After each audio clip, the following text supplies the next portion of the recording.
మా అయ్య బాగా నడిచేది, మంచి బట్టలు తెచ్చింది నాకు. చిన్న వేషం గుడ్డది, మారేసిన వేషం ఇచ్చింది చిన్నది. రామ రామ రామ సీత అయితే అనరాలేదు అట్లా రామనామం చెప్పి తిను వానికి రామనామం అనరాలేదట. అయితే మందిని దోసుకొచ్చి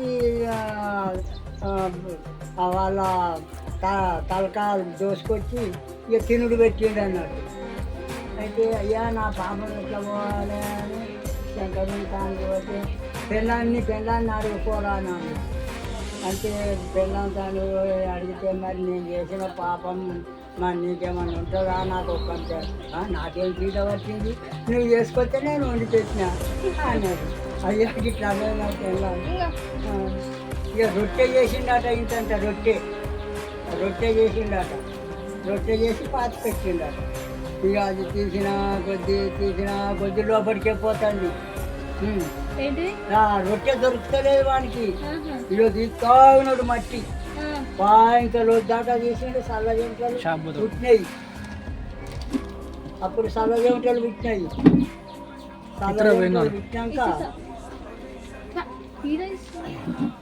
శివాని అప్పుడు సల్ల చెమటలు పుట్టినాయి.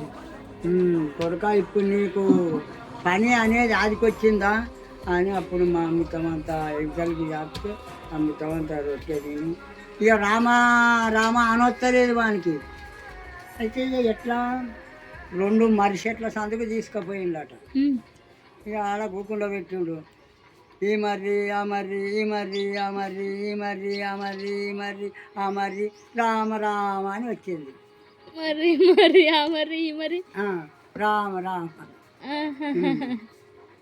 ఇక అప్పుడు వానికి రామనామం వచ్చిందట. అంటే పుణ్యాత్కునికే రామనామం, పాపాత్కునికి రామనామం రాదు.